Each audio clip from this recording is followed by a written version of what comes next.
Good morning, everyone. This is Jeffrey Bershoff from Avanti Destinations, and we're going to be covering South Korea today.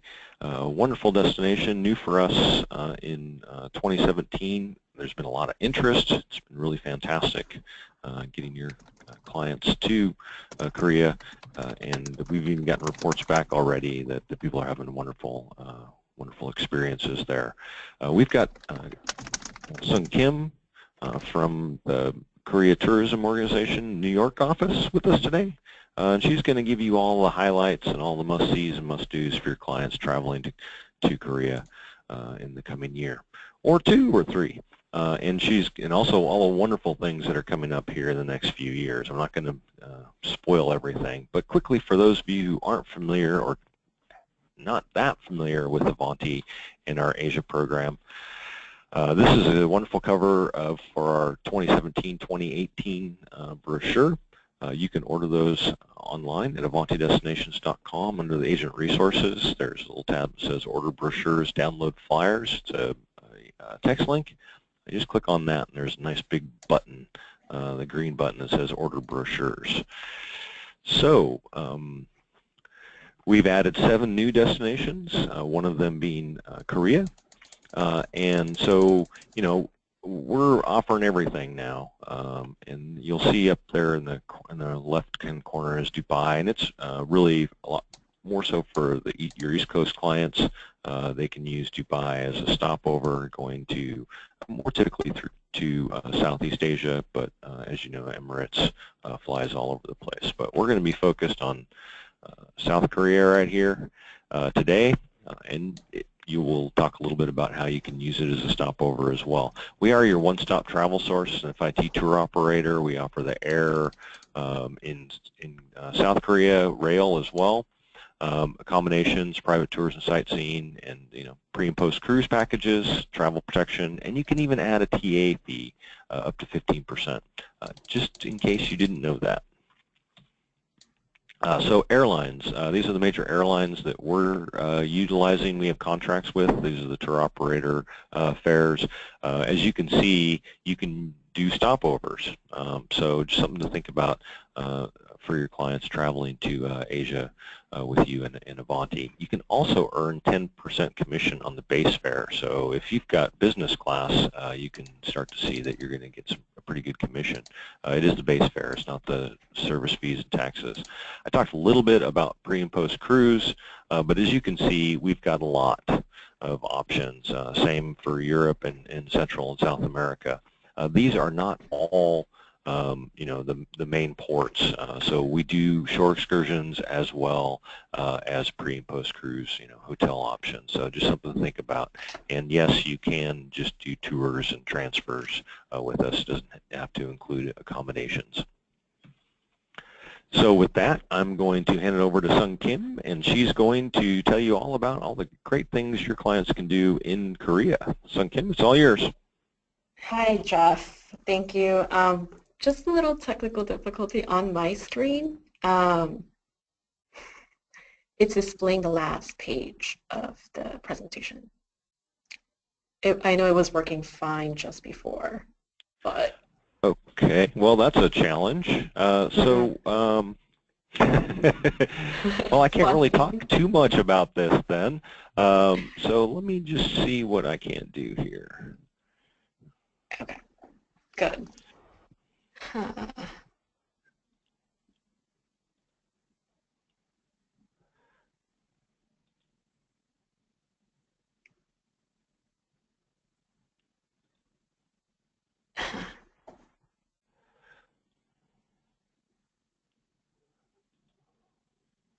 Okay, and sorry about the technical challenges here, folks.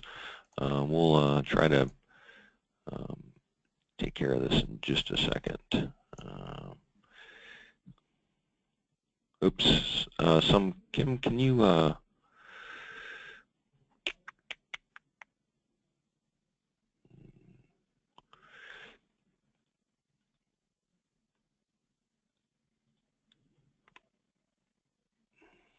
hold on a second.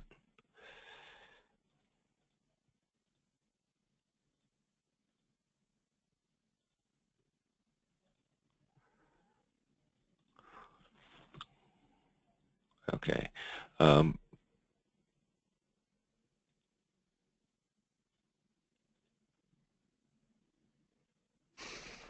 all right, you should be able Yes. to see my screen now. So great, wonderful. It's all yours, Sun Kim. Okay. Sorry about that. No, sorry about that. I don't know what was going on. But hi, everyone. My name is Sun Kim. I am the marketing manager at Korea Tourism Organization's New York office, and I'm delighted to have this chance to introduce my motherland to you and to excite you about what Korea offers as a tourist destination. So today I'll go in this order. I'll give you some fast facts on Korea for those of you who are not familiar with the country. Speak to you about logistics of getting your clients over there and major cities in Korea and must-dos and major attractions, and finish off with new developments in Korea. So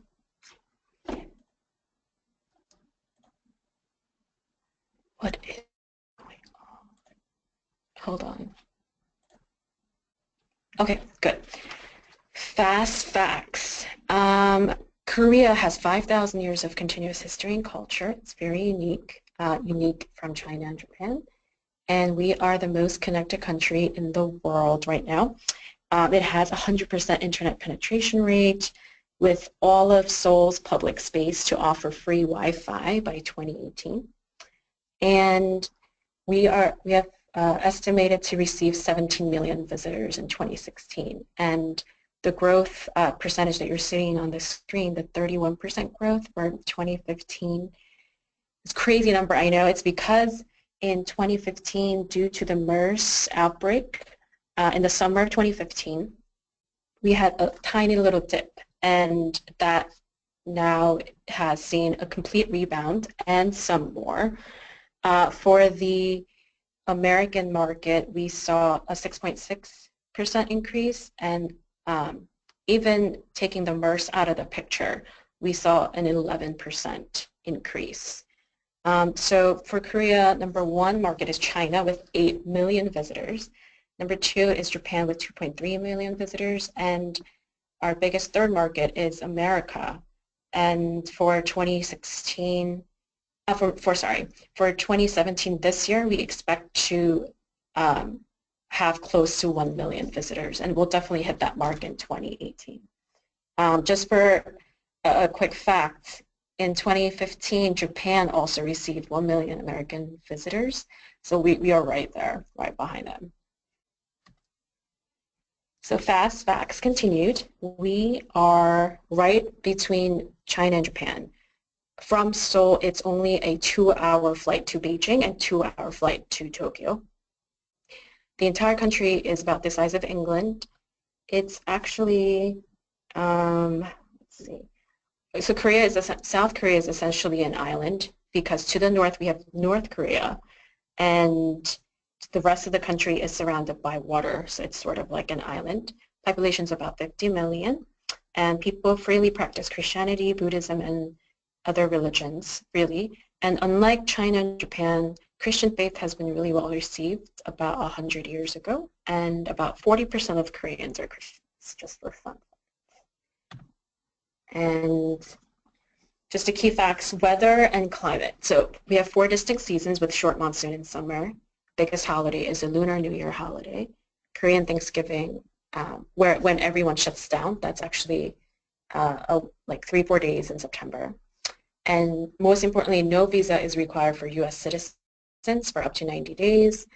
Same thing for Korean citizens when they visit the U.S., no visa required. And I say this in every presentation, but so there are about like 190 UN nations, and Korea, no visa is required for citizens of almost 150 countries, so that's a relief for those of you who have clients who have citizenship in other countries. And the currency in Korea is the Korean won. And one thing to note is no tipping is required in Korea. Next. Okay, so I just wanted to display that the citizens of these countries, and plus total 150 countries, enter visa-free to Korea. And to talk about Go Lift, Korea connects to 90 international airlines with flights to 186 cities. Just as a comparison, my hub airport, which is JFK, the airport has about 70 international airlines, so that shows the scope of how international Seoul is and how reachable it is. Like I said, Beijing and Tokyo, Taiwan, those are all within 2-hour flights. So my friends say over the weekend that they've been in Tokyo. The people who are living in Korea, they're like, oh, I went to Tokyo for the weekend or Beijing for the weekend. Whereas I say I went to DC for the weekend. But anyway, and 35 major cities are within 2-hour flight of Seoul. And from the US, there are daily direct flights from all these cities. So spanning from New York, Washington down to Atlanta, Houston, even Vegas, Vancouver, Honolulu, we have direct flights. And I'm sure those of you who are familiar with Asia, it's about 14-hour flight from New York and 11 to 12-hour flight from the West Coast. So these airlines have direct flights to Korea daily.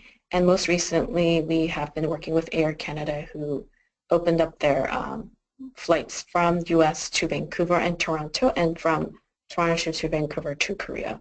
So extra flights have been launched from the US.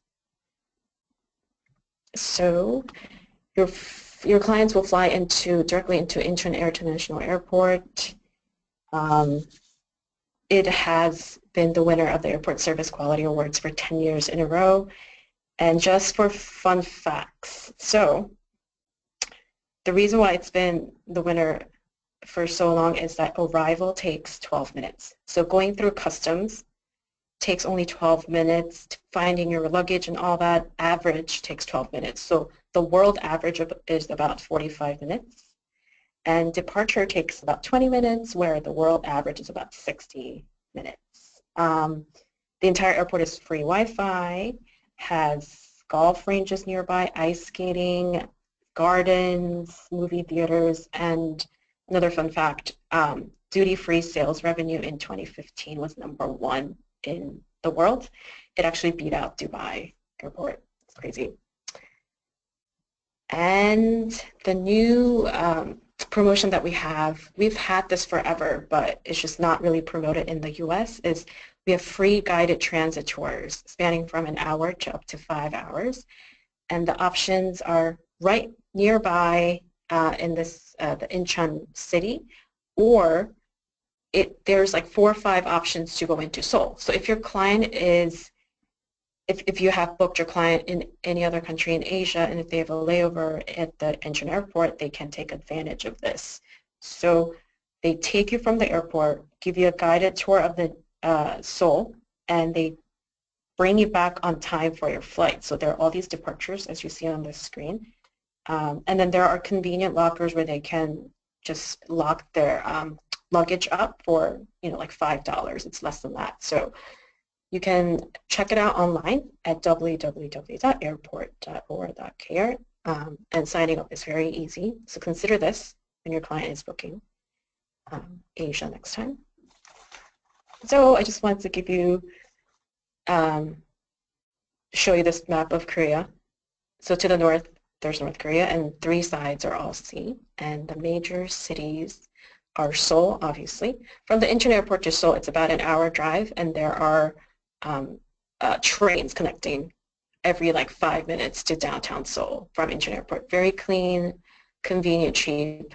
And then down there is Busan, the second largest city in Korea. And then right nearby, it's a historical city of Gyeongju. And then down at the bottom, you see the tropical island of Jeju, and also Pyeongchang, which is the host to Winter Olympics in 2018. I just wanted to show you the layout of the country. Getting around from Seoul to Jeju is about an hour flight, and it's literally like a shuttle. There is a flight, I think, every 15, 20 minutes. And just to give you an idea, from the northern tip to southern tip of the country, it's about a 6-7 hour drive. But if your client were to go from Seoul to Busan, it's about 2.5 hours on a bullet train. So just wanted to show you the bullet train. Basically, the entire country is connected through the bullet train, and basically wherever you need to go, you can reach in less than 3 hours on the bullet train. It's a very small country. And I just want to show you the quality accommodations that Korea has. All your big chains are there, as well as the Korean boutique, the Korean chains that are called Lotte and Sheela. And the Sheela is actually, their parent company is Samsung. So they're known for their service and excellence. The next. Besides the Western options, Western hotel options, you have these traditional Korean-style accommodations that are readily available throughout the country. So if your client wants to experience something traditional and get a taste for the local flavor, they can totally stay here. And I believe Avanti offers options for Hanok stays.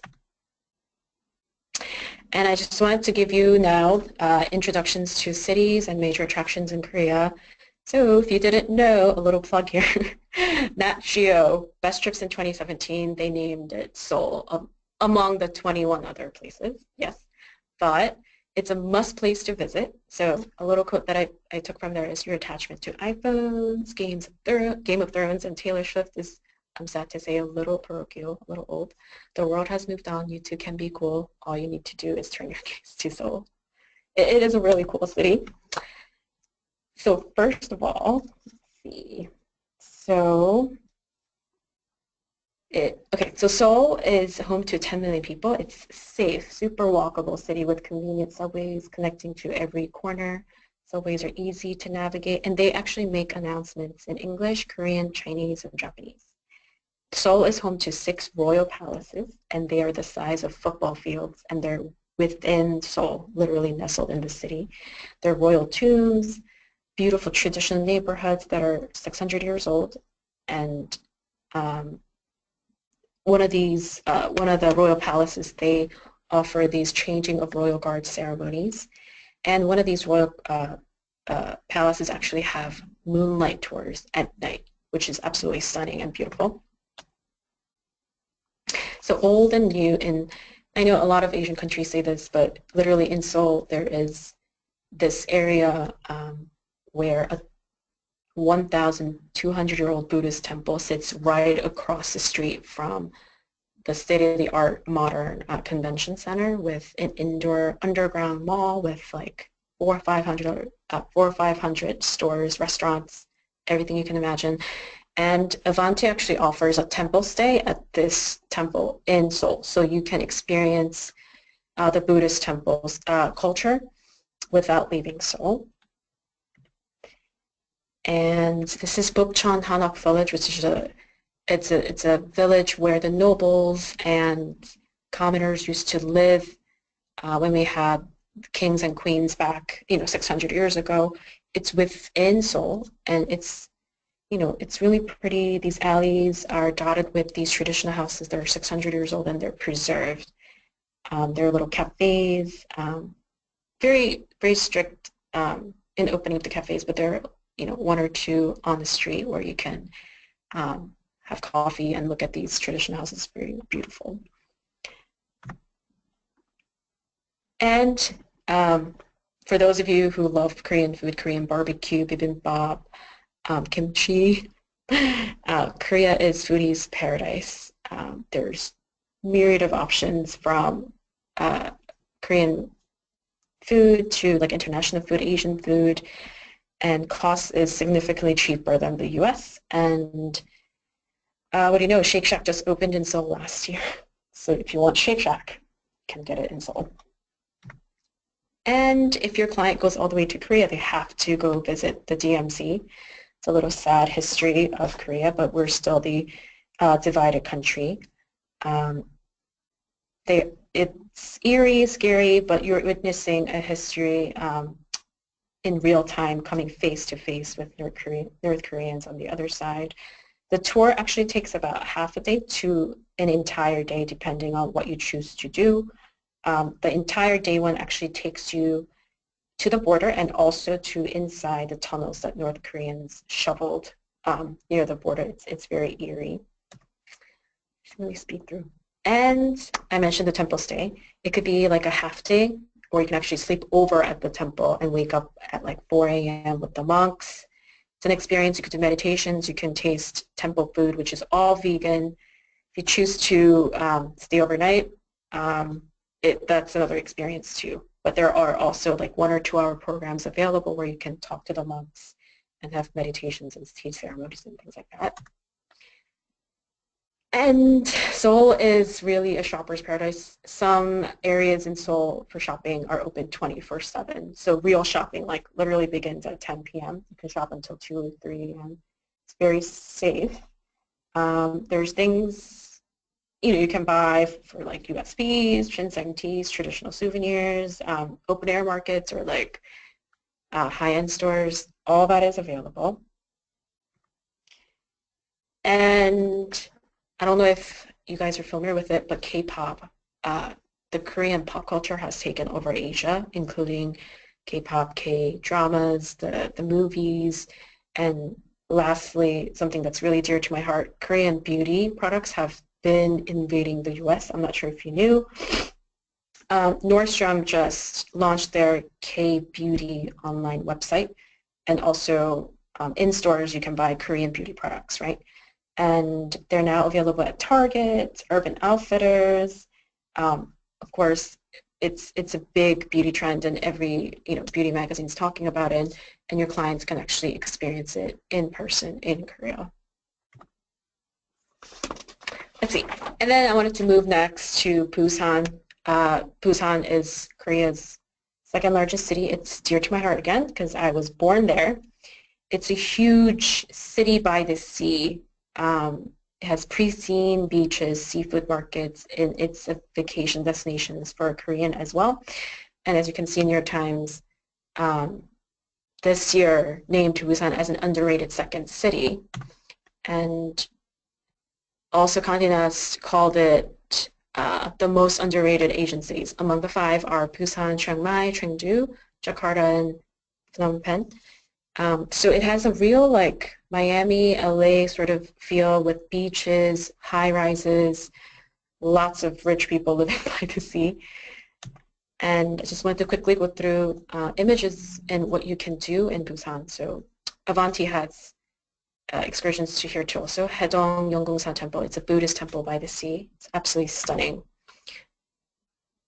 And of course, the entire city lies on the coast. So besides Haeundae Beach, you have beaches all along.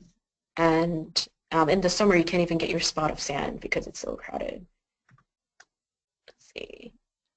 And then there's an artist village, Gamcheon Culture Village in Busan, where you can visit artists who have taken shop here. It's very cute. What else? And Centum City, it's this new high-rise neighborhood by Busan where all these like celebrities are taking up space, and everything luxurious and things like that, sort of like Rodeo Drive or something in LA, is there in Busan. It's where the cafes, restaurants, pretty people. And the Gwanghwamun Bridge also. One of the biggest fireworks festivals are held in Busan in the summer. It's beautiful. And the department store, it's one of the biggest, largest department stores in the world. It's an attraction in and of its own. And of course, there are traditional markets in Busan with its gritty feel. It's a lot grittier than Seoul, and that's what I love about it. And also there are seafood markets, of course, because it's right by the sea. And a short drive from Busan, if your client has a little more time. If they're spending more than 3 days, 4 days in Korea, they absolutely have to go to Gyeongju, which is, it's called a museum without walls. The entire city is a UNESCO designated heritage site, and there are relics from thousands and thousands of years ago. It was a capital of a Shilla dynasty for 1,000 years.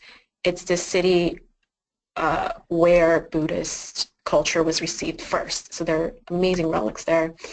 And you can actually walk into king's tombs from 660 AD, and there are tombs that have been partially excavated, and there are tombs that are still intact, and the entire city is covered in these huge tombs, and it's great. It's only an hour from Busan, and there are trains also not high speed, but there are also just rail trains connecting those two cities. It's about an hour and a half ride.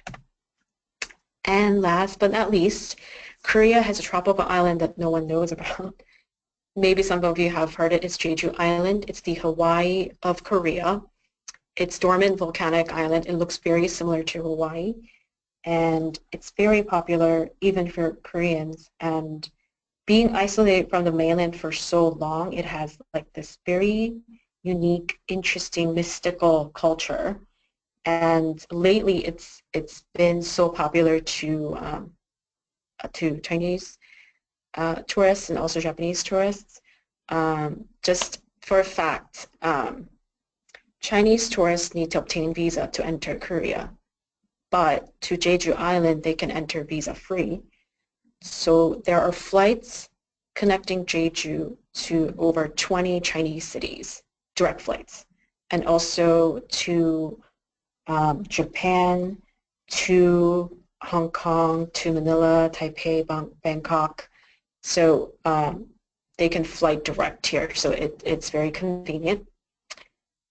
The island is pristine, lush, green. It is a geopark reserve and also a natural heritage site by UNESCO.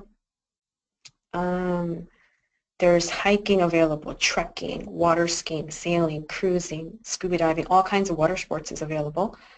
And there are a lot of golf courses here too, so they've hosted PGA level, LPGA, PGA tournaments here. The island sunset. Of course, being an island, there are lots of beaches all around. Very pretty. The island is actually very famous for its wild horses, oranges, and women divers.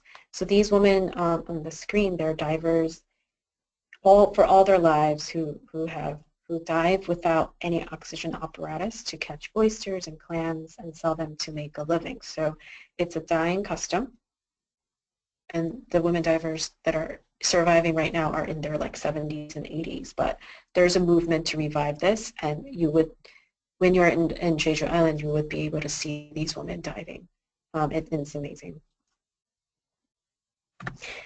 So, what's new in this year and also promotions for 2018 is we're hosting the Winter Pyeongchang Olympics in 2018. It's about a month away. The tickets just started selling, and we're working with CoSport, the authorized ticket seller in the US, to market and sell tickets. And again, referring back to New York Times, Pyeongchang was named one of the places to go in 2016 by the New York Times. It's truly like a ski resort destination, even to Koreans, but also to Asians. We had a lot of Southeast Asians coming here because they don't have snow, so they come to Pyeongchang to experience like the whole, like winter skiing, the whole winter culture and sports. And we have actually Russians coming to Pyeongchang a lot because we have better infrastructure. Yeah, that's another fun fact. Just another, I think this was the In-Flight magazine for American Airlines. They said, you know, for 2017 this year, nature buffs will head to South Korea, especially the Gangwon region where the Pyeongchang Olympics will be held. And just in time for the Winter Olympics, Costa Victoria launched this new route where you can go to Gangwon, which is a city where the region where the Winter Olympics will be held. So Gangwon to Vladivostok and coming back to Gangwon, and then Gangwon to the Japanese cities, hitting a bunch of them, and then coming back to Gangwon. So that's going to be a big draw for cruisers. And I'm not sure if you connected the dots, but if you are, Southern Korea, Asia, you're on the right track, I believe, because we will be in the news. And because Korea's hosting 2018 winter, Japan's hosting the Tokyo Summer Olympics, and then followed by Beijing. So every 2 years, Asia Pacific will be in the news, and actually the three NTOs, the three countries are working together we have an MOU actually between the three countries to increase tourism to the area. So we have funding available. We're doing joint advertising and things like that. So just wanted to let you know that we'll be in the news. And we're working with CoSport, the authorized ticket reseller for the US. So if you want information on that, you can visit them online. And can contact me at any time with any questions. We have Asian family trips, newsletters, and inquiries can be directed to us, and we have a Korea specialist program. So we want to hear from you, and we want to support you in selling Korea and promoting Korea. So please reach out to me at our office. And thanks for your attention. 감사합니다. And that's it. That's my presentation, and I want to turn it back to Jeff. Good job, Sunken. Wow, there's a lot of information there, and beautiful pictures as well. I read about the divers. Gosh, and you just reminded me of it. Yeah, no, it was a fascinating historical, cultural phenomena. But anyway, it sounds like I did read also that they were trying to bring it back and getting younger women into that way of life, if you will. So anyway, but good stuff. We're going to just quickly cover, what we're offering. Sun Kim has covered a bit and mentioned us, Avanti, throughout her presentation. This is one of the temples on Jeju, a very popular site, but I just like that it's, a very large bell, and I bet it just sounds, you could probably hear it out to sea for a couple of kilometers.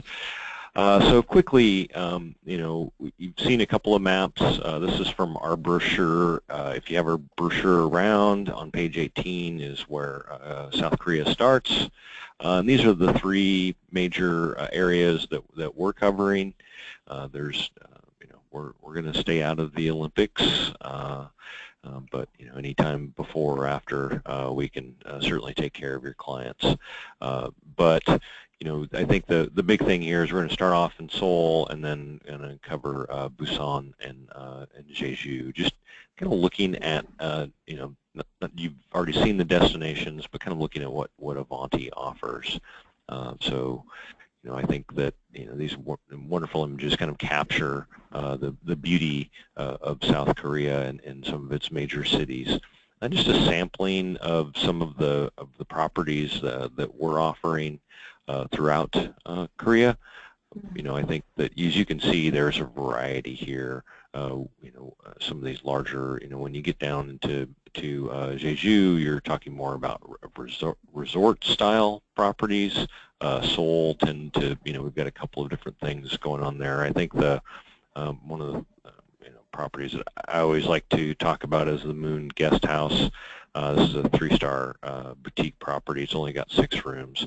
But then you've got the other side of the token where, you're at the Grand Hyatt or the Grand Ambassador, and, you're talking 400-plus rooms. So, these large properties are available as well. You can see they're well-sized. They're going to be bigger than what your clients would find in Japan generally. But these are still very modern, contemporary properties that are fantastic service. I think I mentioned already in Jeju that we're looking more at resort-style properties, and you got a combination in Busan because it is it's a major port, but it also has some resorty feel to the properties that are outside of the city center. So we talked to, Sun Kim talked a little bit about some of the experiences that we offer or that your clients can find. These are the major ones for us. we do have a couple of different, cooking experiences to, to go to Korea and not have kimchi would be an awful thing. And it's really great because you can actually do a tour where you could go see where they're making kimchi, and they've got all these fermentation pots for as far as the eye can see practically, where they're actually fermenting because it is a fermentation process to make kimchi. I can remember years ago I was living in an area where there were a lot of Koreans, and you could smell the kimchi every month or so. Good times, good times. So, but there are a lot of opportunities. In Jeju, your clients can ride horses on the East Coast option. I think that Sung Kim mentioned that it is a nature destination as well, so there are a lot of opportunities to get out and explore nature. In Busan, they have the fish cakes are a regional cuisine, and that's something that your clients could do with Avanti. So a lot of different opportunities depending on what your clients want or need. And we're flexible. We can make sure that they get their needs met, and they get to see some of the really cool options that we can provide in Korea. Just quickly, I think we don't really, Sung Kim didn't really talk about minimum nights, but I think it's really important to, even if you were to use Seoul for your clients as a stopover, which is, easy enough to do, minimum 3 or 4 nights. It's a big city. There is a lot to do. Going up to the DMZ, that's pretty much a day. They could maybe do something in the evening, but there's tons of stuff to do there. Really easy to get around, and so that's our minimum recommendations as far as Seoul is concerned. And the same thing really goes for Busan or Jeju. 2-3 nights. I mean, if I was going to Jeju, I'd probably go for 4 or something, because you want to relax and take it easy, because it is, to a degree, a beach destination. Or I'm not going to say that it's more exotic than Miami or something like that, but it's just something to think about as you're getting your clients there. And then we mentioned here and having dinner at one of the local fish markets. I mean, these are both, Busan's a port, so the amount of fish that your clients can have there is probably infinite, practically. And with that, just really quickly, thank you so much. Here's our contact information if you don't have it already. I always want to say, before we get into the questions and answers portion of this webinar, that you can email us at request@avantidestinations.com for both a new quote or an existing booking. Just something to think about. You can reach us at 800-422-5053, and we're online 24/7 a day at Avanti Destinations. So I'm going to quickly get into these questions, and bear with me here.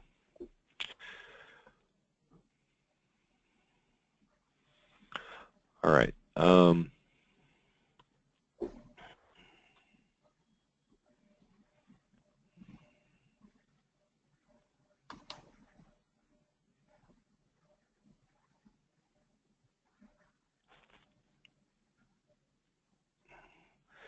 So there's a couple of good questions, that I think are, kind of, I'm going to just put them all together. Sounds like everybody was able to start to see the slides. But with the, some people have some questions with regard to the temple stays. Certainly, if that's something that you want to do, if your clients want to do, we can certainly arrange it. Anything that you wanted to add as far, why would somebody want to do that, Sung Kim? Just as an experience, or have you been able to do it yourself? Oh yeah, actually back in November we took a group of operators and agents there, and someone from Avanti participated in it. Mm-hmm. Yeah. So yeah, so there are temples throughout Korea, thousands of them, but within Seoul, the one that you saw the picture of, there are like 2-hour programs, 4-hour programs, and overnight programs. You go, you change into the clothes that the monks basically wear. Not the exact ones, but you change Mm-hmm. into that, and you listen to like a 20-minute, I guess not sermon, but a whole thing about Buddhism, what it is, from the head Buddhist monk. It's an experience. You get to learn about the Korean Buddhist culture, and then you get to do the tea ceremony, which is essential to the Buddhist uh, culture, Mm-hmm. and and then you can actually eat the exact food because it's not just eating; it's the entire experience is. Um, can't remember the exact wording, but emptying yourself and also taking nature and taking food in as it's an experience. So it's all vegan, foraged, no meat, that, and then you finish off with some activities like lantern making and Mm-hmm. things like that. So does that answer the question? Yeah, it And does. if you That's choose, yeah, and if you choose to no. stay overnight, if you choose to stay overnight, you get to sleep exactly the way that the monks sleep. So you sleep on the floor, and you have to wake up at like 4 a.m. in the morning. I don't know if you want to do that, but the program goes, you wake up at the same time the Buddhists all wake up, the monks wake up, and then you sweep the floors, you take, meditative strolls with them, and it's an experience definitely that I would highly recommend to get a glimpse into what Buddhism is like in Korea. I was going to ask if they had to get up early in the morning, like the monks. It sounds like they do. Yes, That sounds the great. sun That's is definitely something I the would do. sun is not even. Oh, I don't know. I've never done the overnight thing because I'm a little scared. But I mean, I definitely want to try it when I have more time. So uh, in Seoul, it's in the city, but in other Mm-hmm. regions, they're like deep in the mountains. So it's really Mm-hmm. crazy because you don't Yeah. get service, and it's an experience. Yeah. Cool. So, there's a couple of different questions with regard to, weather and when's it best to travel. And, Sure. since Jeju, like, Jeju and Busan are, Busan. I mean, are two southern destinations. When's a, are you going to have decent weather in Jeju in like Sure. February, March? Is it going to be sunnier and warmer than what you'd find in the north, or is it a beach Sure. escape like we would find in Hawaii? Yes. Um, so Korea has 4 distinct seasons. So spring and summer would be when from like March, April until like August. So that's like a great time to visit Korea, just generally. Mm-hmm. And then Jeju and Busan are definitely warmer than Seoul. Busan hardly gets any snow, and Jeju's really never gonna, not never, but not gonna get snow. Yeah. And then fall is a great time to visit, but if you want the beach experience, I would say April into the summer months, definitely. Mm-hmm. Okay. All right. And then, I think that one of the things that we want to do, and a lot of people are Mhm. asking as far as a specialist program and and contacting you. So, Sure. we'll definitely send out a follow-up email just so you all know that we'll have it'll have all the contact information and ways to get a hold Oh, definitely. of Sun Kim and her team there. Uh, Also, we have a couple of Olympic questions as far as Avanti is concerned, and at this point Okay. in time, we're not going to be focused on offering the Olympics. Same thing as when it was in London or Mm. Rio. It's just definitely the tour operators that are focused on those sporting events are much better at pulling that Mm. off than we are. Which is not to say we haven't tried before. So you Oh, never really? know. But at this Really? point in time, there are no plans. Yeah. So Okay. um, this slide will be, or this presentation will be recorded. If any of you want to look at some of the additional information that Sung Kim was sharing with you is with regard to the Olympics, that's there. I think you guys also have a big old section on your website as well, don't you? Yes, there's a link, but Yeah. could I say stuff about Yeah, the of course. co-sport? Okay, sure. Please, please. So, I don't know, it's a competition, but co-sport. So if you want tickets or if you want um, hospitality that goes with the Olympics, the only resource that you have in the U.S. is co-sport. That's it. You can't get tickets from anyone else, hotels and things like that. So cosport.com, if you go up there, it's really, really streamlined really well. And in fact, we are working really closely with them. We will have agent, I guess, presentations for agents in major cities this year throughout the year.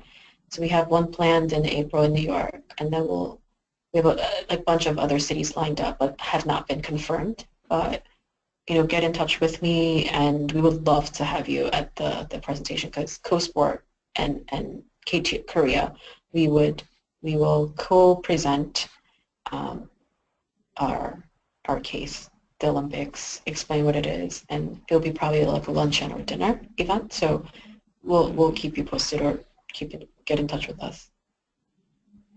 Okay, cool.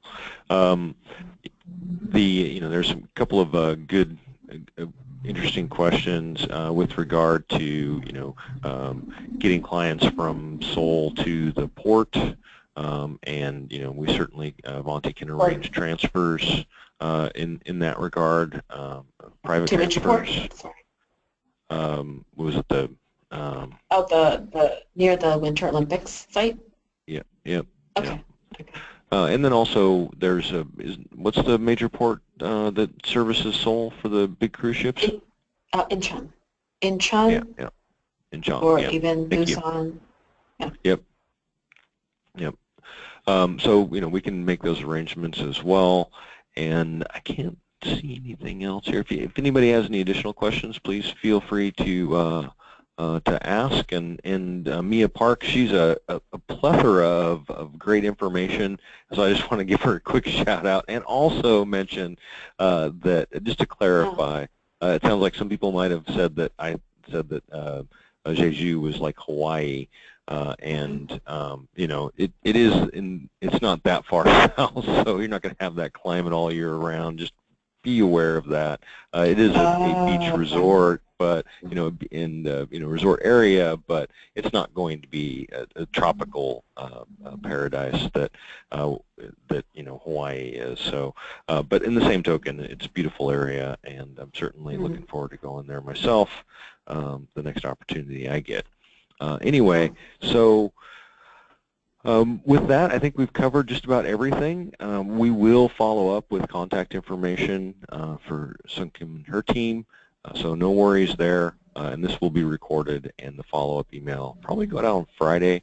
We'll have a link to this recorded webinar. And as always, you can get on avantidestinations.com, log in, and view our recorded webinar section.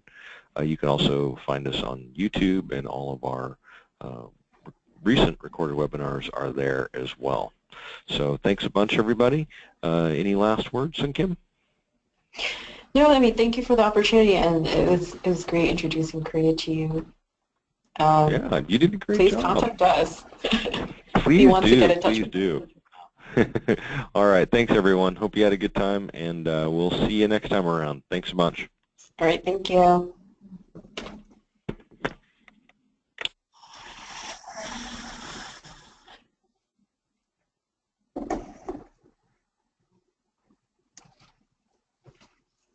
Oh my God.